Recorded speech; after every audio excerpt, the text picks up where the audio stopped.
Justin, welcome to the show, man. Justin, thanks for having me, man. I'm excited for this. I have to go look and see how many Justins have been on the show. There's probably a fair amount, but not often. So it's weird, like in the beginning, saying Justin, welcome to the show. But dude, I'm honored to be sitting down with you and having you on the show. We shared the stage at the thing back. When was that? Like a Seems month like just ago? a few weeks ago, but time's flying. So I don't know. It wasn't long ago though. Time is flying, and we were talking about before we record how we're both traveling all the time. We don't even know, where we're at, where we're waking up. I just hosted my mastermind in Chicago, and I had a complete moment where I forgot what city I was in, and I was like, "Where are we?" And like I just froze in front of everybody, and I was like, "Oh yeah, Chicago. Okay." It's just a crazy world, man, and so obviously you've become this world-renowned speaker, traveling all over the place, talking on mindset and so much more. And I want to dive into that. So let's start with, who is Justin today, and then we'll break down how you got there. Yeah, so I am a chiropractor by trade. My wife and I were both chiropractors. We have a practice outside of Nashville, Tennessee, and started our practice in 2012. Built a successful clinic, helping people, making a difference. And then in 2018, I actually went on a men's retreat, and I went whitewater rafting, and I had a near-death accident. I was sitting on the back of the raft. We hit the class 5 rapids, and the guy had told us beforehand, it's normal for the raft to flip over. You'll fall out, you'll float down the river and get it to the side. You'll be fine.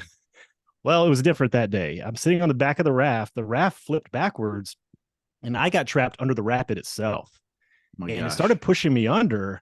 And I still remember the sound of my helmet scraping down the rocks as I was getting pushed underwater. And the last thing I remember thinking is, I'm not coming back up. And then everything went black, and then everything went bright white. And it was the most peaceful, serene feeling I'd ever felt. And I'm not sure how long that lasted. And then I heard a voice that said, wake up.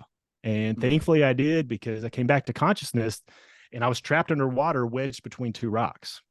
And one of the buckles on my life jacket had got caught underneath one of the rocks. And I tried to push, and I didn't budge. And I kept pushing and pushing. And thankfully my adrenaline kicked in, because I was able to push hard enough that I broke the buckle on my life jacket, floated to the top, gasped for breath, and got swept down the river. And after that, I was rocked. And so I started contemplating, like, what just happened? Like, if anybody's been in a serious car accident, different things happen like that. Adrenaline's still pumping. And one of the lessons I learned from that is, because we all question our purpose. Why are we here? But I asked a different question that day. I said, why am I still here? Because things could have been different. Like, what if I didn't hear wake up? Or what if I wasn't strong enough to break free? So I was like, no, I'm here for a reason. Hey, God still got me here for a bigger purpose. So I contemplated that, and I was like, oh, hey, I'm living my purpose. I'm helping people. I'm making a difference. But what I realized is I was playing way too small. I knew God had called me to help more people at a bigger level. So what I realized, that I had gotten comfortable, because life was good. Business was good. Marriage was good. Things were good in life, but I wasn't reaching my full potential. So I really learned that if I truly wanted to step into the calling that God had on my life, I needed to exchange my comfort for my calling. And that kind of became my message, because I think way too many people have gotten comfortable in life. And comfort comes in different forms or fashion. It can be when things are going well, but also we get comfortable staying small and in our own comfort zone when things aren't going so well, because it's uncomfortable to step out. But the reality is, you don't need a near-death experience. You don't need a rock bottom moment to change. You can do that in an instant. So ask yourself that question right now. Why are you still here?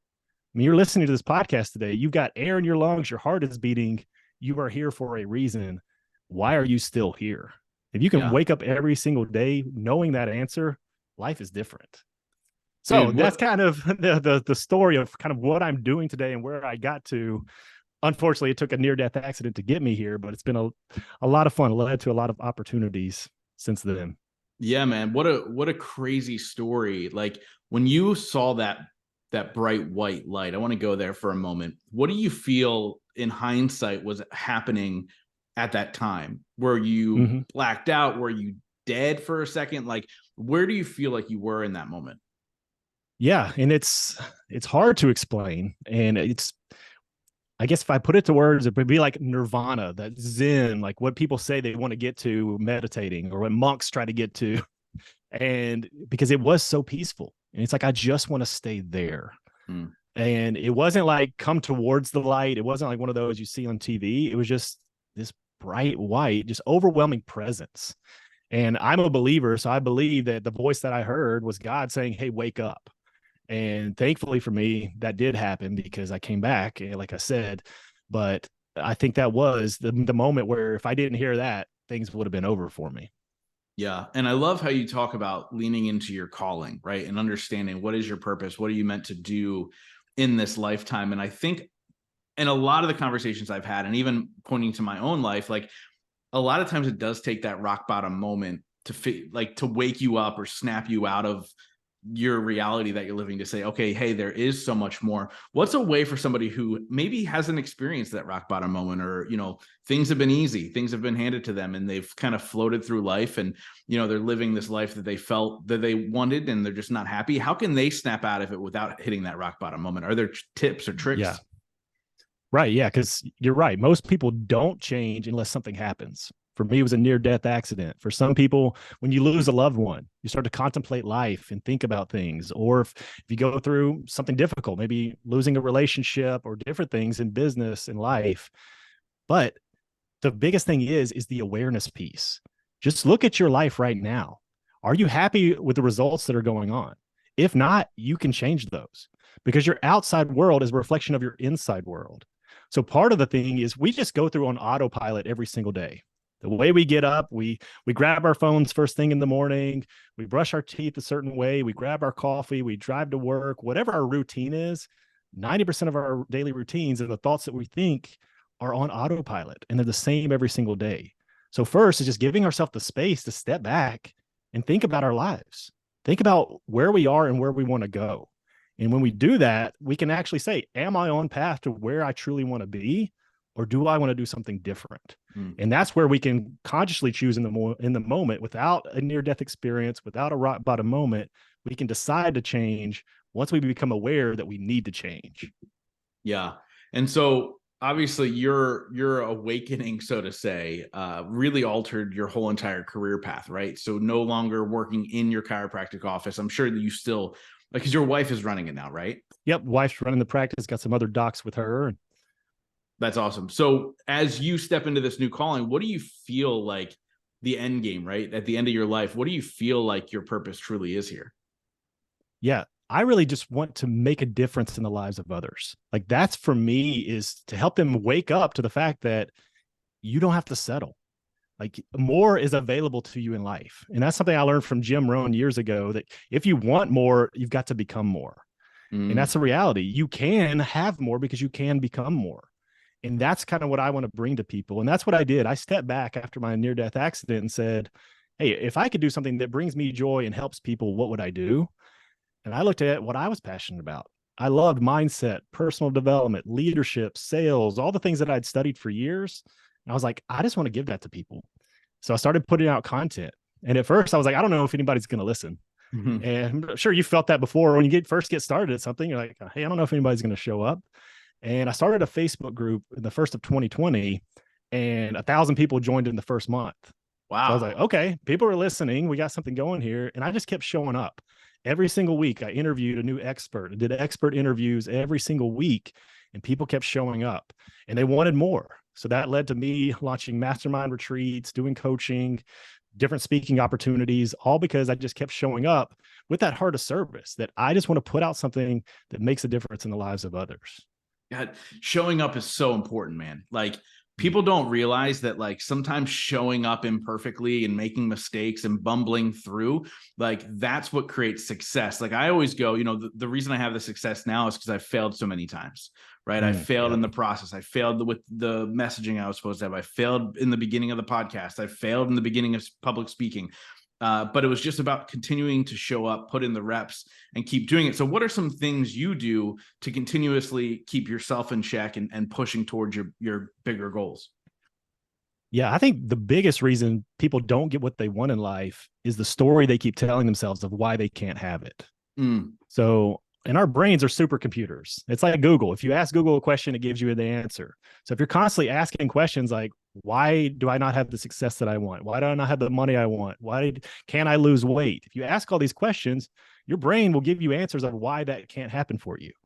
But the good news is if you change the question, you can get better answers. So I always try to ask different questions, better questions. What is possible? And I don't really like positive thinking because that's equivalent to if I go outside to our flower bed and there's weeds growing everywhere and I just go around saying, "Oh, there's no weeds, there's no weeds." No, that's the typical positive thinking. I just want to ignore what's going on. But reality is like, no, I got to get in there and rip out the weeds and plant new flowers. Well, that's what we have to do in our mind. And I call it positive expectation. So what I like to do, think about like when you were a kid on Christmas Day, waking up, you were so excited. You were so excited because you knew something great was going to happen that day. The gifts that you were going to get, the family coming over, it's just going to be an amazing day. What if you could train your body to feel like that every single day when you woke up? That something exciting is going to happen today. So that's one of the affirmations I give myself, even starting the day before, is something amazing is going to happen when I wake up. And it gets me excited because sometimes it's where I least expect it, but I have this positive expectation that something amazing is going to happen today. Now, when it comes to routines, like that's a big thing for people, like having a morning routine. And I do believe morning routines are important. Morning routines will set up your day, but it's your evening routine that sets up your life. Because what you put in your mind before you fall asleep, your subconscious mind will actually start to process that as you sleep. And you can actually start to rewire and reprogram your subconscious mind for different levels of success when you fall asleep. Yeah. So what's your evening routine look like? How do you start to reprogram your mind for the next level? Yep. So one of the best, well, let's go back because what it really has to start from is you have to have a vision. You have to have a vision of where you want to go. But then what a lot of people do is they don't have the self-image that believes that's truly possible for them. So you have to look at who do I need to become in order to achieve this? That's where it all starts. So, and I'll give you a real example of this happening for me because growing up, I had a tremendous fear of public speaking. I was afraid to speak at a small group of people, let alone a large crowd. But I had this calling, like I want to influence people and impact people and help them change their lives. And I took a speech class in college and almost failed the class because I had a panic attack during my speech. I mean, my whole body went numb. My voice was shaking, like sweating. And I was like, man, I'm never going to speak again. And I created that story in my head that public speaking is not for you. Leave that up to other people. But I was studying people like Tony Robbins, Jim Rohn, Jack Canfield, the way he tells stories. And I was like, man, I want to do that. So I was like, okay, I need to overcome this fear. So in college, again, I took a acting class. I was like, well, maybe this will help me. Well, then I get on the stage and got stage fright and completely forgot my lines. So what did that do? It anchored in the story. This is not for you. Just give it up. You can't be a speaker. The problem is I believed that story for way too long. I let that story hold me back, which is what a lot of people do. So I had those voices in my head. This isn't for you. You can't do this. Just give it up. Well, what I like to tell people now is you have to speak louder than the voices in your head because we all have the voices. They're all saying we're not enough. We're not good enough, smart enough, worthy enough. You have to speak louder than the voices in your head. So I knew, so one, it took the vision. I had to make my vision big enough that it was bigger than me. Like I truly wanted to impact people because if it was just about me, like I would have lived with that fear of public speaking the rest of my life. But I knew the impact I wanted to make in others. And a friend of mine, Rory Vaden, talks about the fear disappears when the vision to serve is clear. So when you have that heart to serve people. So I was like, I want to do this. So it started there. I got the vision of it. But then I started to model others. I learned that from Tony Robbins years ago. When you start to model other people. So I looked at Tony. How does he use his body and his energy when he's on stage? How does Jack Canfield tell stories? So I started to model them into my own practice. And then here's the key. And so I'm getting back to the evening routine is mental rehearsal. You have to rehearse doing it over and over and over in your mind, and you can learn any skill. Because the cool thing about it is your mind can't tell the difference of something that is real and something that's vividly imagined. And there's a couple of cool studies on this. One, they took basketball players and they had them shoot free throws. One group, I want you to shoot free throws every single day for 30 days. The next group, don't touch a basketball for 30 days. Third group, you're not going to touch a basketball, but you're going to vividly imagine shooting a basketball in your mind every single day for 30 days. Feel what it feels like to hold the basketball. Hear the sound as you dribble. Feel what it feels like to shoot the ball. See it going through the air. See it going in the basket. Hear the sound of it going through the net. And using your senses is very important when you do the visualizations. So they did that for 30 days. At the end of the study, the group that shot every single day got 24% better. The group that didn't shoot or touch a basketball didn't get any better. But the third group that didn't touch a basketball but vividly imagined it got 23% better. Oh my Only gosh. 1% different than the people that actually shot every single day. That's wild. That's how important mental rehearsal is. And another cool study I like is they took people that couldn't play the piano and they gave them one-handed piano exercises. One group, play the piano. Second group, you're not going to touch a piano, but you're going to vividly imagine it in your mind. And they actually did functional MRIs on their brain, and they showed the exact same patterns in their brain were firing, people actually playing versus vividly imagined. At the end of that study, both groups got the same level of proficiency in playing the piano just by using the power of your mind. So, and it's easy. Like my friend Rory Vaden, he's a Hall of Fame public speaker, and he talks about the best way to become a speaker is 1,000 speeches. And that's true. Like the more you get out there and you put in the reps, the better you're going to get. But think about this. How much effort is going to take you every single day getting out there trying to get 1,000 speeches? What if you did that in your mind? What if every single day you did a speech and then you made it real in your mind? You felt what it felt like to be on a stage, to look out, to see people nodding with you. You could do that every single day and create reps and hit 1,000 speeches a lot sooner than actually going out there and doing it. So that's what I started doing. I started vividly imagining myself being on stages, and then I used affirmations. And I still remember to this day, this is years ago, but I would be walking, I would use my body, get myself into a peak state and say, I'm a strong, powerful, confident speaker. When I speak, people listen. When I lead, people follow. And I just kept saying it. And back then I didn't believe it at all. But you know what? That's okay. If you just keep saying it enough and enough and enough, because remember, you're overcoming the voices that are telling you that it's not true. But the more you say it, you start to get that little seed of belief. And that seed of belief will start to grow. So back to the morning routine is I want people to look at where you're going, have the vision of that, but then create a scene that you can mentally rehearse as you're falling asleep. And that's what's going to actually program your subconscious mind. I love it, man. And when I spoke in Nashville and you were there, like I talked about this, right? My visualization practice and how I tie it to all my emotions. Or all my senses, I should say. And so the crazy thing is, I love how you worded that because I never put the science behind it, right? So I love when people take what is kind of known to be like woo-woo type of thing, and then this is actually why it works and how it works. And like, I feel like you're the master at connecting those dots of like, these things seem crazy, right? Like, oh, I'm just gonna sit and visualize myself on a stage, but like I do it regularly. Like I did it. I took a walk earlier today, and I was listening to some motivational things, and I was picturing myself on the next stage that I'm going to be on, and what's it going to be like, and how am I going to execute, and all these other things. And it just makes it that much easier once you get to that point, right? Like it almost becomes second nature. Like you said, it's like you've done it before. And I think that's just so powerful for you to break that down from that standpoint. Now, you talked earlier about how people get comfortable in their life, right? They get comfortable with their success. One of my mantras this morning also while I was walking was like, I refuse to be comfortable in my success. And I think for me, it's easy to not be comfortable in my success because I've been to the places where I watched my parents' cars get repossessed. I've been to a place where my debit card got rejected for a $2 slice of pizza. I've been to those places and I go, I will no longer be there, right? Like I already have been there. So what do you do to keep yourself uncomfortable as you're growing your business and your brand? Yeah. Well, you said something very important. I don't want people to miss that is your mantra walking recently was that. Yeah. That's what people are missing. They're not keeping it top of mind. So if we don't keep it top of mind, we don't even realize it's happening. Then all of a sudden we look back 6 months later and like, well, what happened? Why did I not make any progress? Because it wasn't top of mind. So I think that's where it comes is actually truly having a vision for your life, knowing where you want to go, but then daily focusing on that. Daily focusing, have it written down, and you can rewrite it daily if you want to. That's a way to access your subconscious mind, but at least read it every single day and speak it every single day.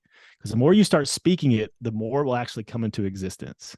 And it's funny, you mentioned about the woo woo, because a lot of this stuff used to be woo woo. Like it Yeah. was just like concepts and like, okay, it's working from some people. Is this stuff real? Like now science is actually studying it and showing that there's proof that this actually works. But you have to keep it top of mind, because if you don't, you're just going to go through the routine of life and you're going to look back and be like, man, what happened to this last 6 months, this last year, this last 5 years? Because one of the principles I live by is you got to live by intention, not by default.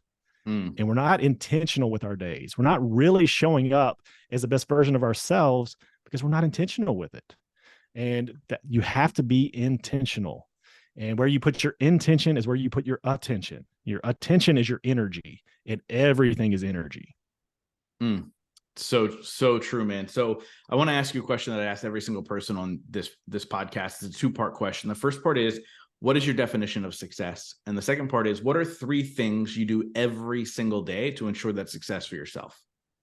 I think success is being able to do what you want, when you want, with who you want. Like having that freedom to just be able to go do and then be, because it's all about who you're being. So when it comes down to 3 things, there's 3 pillars that I focus on every single day for growth. And if you focus on these 3 every single day, your life will be completely different. And that's focusing on your mindset, your heart set, and your skill set. So mindset, we all have to work on mindset, because mindset is our limiting factor. And you can't make 7 figures on a 6-figure mindset. And you can scale that up or down. You can't make $100,000 on a $50,000 mindset. You can't make 10 million on $1 million mindset. So you have to work on the mindset. But then the heart set is mission, vision, and purpose. Like, what is your driving force? Answering questions like, and what pisses me off? Or what breaks my heart? And then write those out and then say, what can I do about that? And then you actually get fired up about it. And then the last piece is the skill set. And that's figuring out what you want to work on next is going to lead to that next level of success. One of the best things you can work on is communication, learning to communicate. For me, if I would have never overcame that fear of public speaking, like speaking has generated me millions of dollars in different businesses. I never would have done that had I not overcome the fear and then learned the skill. So you can learn any skill. So I focus every single day, mindset, heart set, and skill set. I'm constantly learning, constantly growing. Dude, I love it, man. And obviously it speaks volumes due to your success, right? Just understanding you have to constantly keep yourself in check, keep the engine well tuned. How are we making sure that we're moving the ball forward? So obviously you're somebody who you partake in masterminds, you run masterminds, you do all these things. How important is community, the people you surround yourself with, the coaches, the mentors, all that stuff? How important is that to success? I think it's everything, because that first pillar for me is mindset. And the best way to increase your mindset is surround yourself with other people that are doing bigger things. And I like to be the dumbest person in the room. Like I want to surround myself with people that are doing what I want to do. They're a step ahead. And when they are, and what's cool about when you get in those type of rooms, those people want to pull you up. They're not saying, hey, look at me, I'm up here. Like, no, come along. Let me show you, one, how I did it, but how to avoid all the mistakes that I made along the way. So you can actually shortcut your path to success. And again, there's not shortcuts get rich quick, but there's definitely shortcuts by learning from other people's experience, and not having to make the mistakes that they did can definitely shortcut your path. So I think that, and then connecting with people, you never know where relationships lead. I mean, I believe relationships are rocket ships. I mean, me and you would have never met had I not met Angus Nelson. I don't know if you know him. So I went to a podcasting thing with him and met Terry, who invites me to speak at his event. I get to meet you speaking at that event. So it's all about relationships. You never know where they're going to lead, but then doing it in a mastermind setting where people can encourage you, inspire you, empower you to actually do more and become more. Man, I think that's everything. Dude, I love that. And I'm so glad you covered all that as my microphone randomly disconnected. And that's what I was trying to do. What just happened? I got to fix this whole thing. But it's so true. Relationships are rocket ships, just like you said, right? Like I truly believe I would not be where I am today if it weren't for the relationships I've been able to form. And it is always that you're always one connection away from an opportunity, right? I really believe that. I mean, with my mastermind, it's called the Skeleton Key Mastermind, because I believe that your relationships can help you unlock any door that you want to unlock. And that's really the game changer. I think if I were to say, take one thing away from this conversation we're having, it's that. Although this conversation has been filled with so many incredible topics and nuggets and things that could be life-changing for people, I think one of the easiest things to do is to form strong relationships. And so I want to ask you, how do you form strong relationships? Like, everybody has a different tactic or a different way they go about it. How do you form the high-level relationships that you've been able to form? Yeah, I think it goes back to showing up. So first and foremost, I'm an introvert. Like, I am introverted by nature. So it's not natural. Yeah. To make these relationships isn't a natural thing, but it goes back to the vision. The vision I have is to make an impact, and to make an impact, you can't do it alone. So it goes back to those relationships. So I know that I want to do life with cool people, do cool things that make a difference in people's lives. And it's going to take me meeting cool people. So I show up, I go to different conferences, I connect, even like this of, hey, we spoke at an event, and then we're like, hey, we need to connect even more. Like, ask. That's the biggest thing people don't do, is they don't ask. They think, oh, the stories start to play. Oh, they will never have a conversation with me. They're so far ahead of me. Man, what I've realized is when I reach out to people that are further ahead of me, they are so open and gracious to share time with you and show you things along the way, invite you into their masterminds, different things that are going on, but you got to show up. It goes back to that intentionality. When you're being intentional, you prime the reticular activating system in your brain to actually show you more opportunities. So if you're going out, especially if you're going to an event, perfect example. If you're not intentional, you just go to the event and just say, hey, I want to see what happens. And something cool might happen. But what if you went to that same event and say, you know what? I'm going to connect with 3 people. And with those 3 people, I'm going to message after. We're going to jump on a call and see where it goes. That's a totally different experience. Well, then, okay, I'm going to connect with 3 people. And then also, I'm going to connect with different speakers. And I'm actually going to create a relationship with them as well. And man, this has been a blessing to me. I am now on stages with people that used to be my mentors because of the same thing, me being intentional that I want to create these relationships. So be intentional, go out there, make it happen with a bigger vision. It's not about you. It's about the impact you're going to make.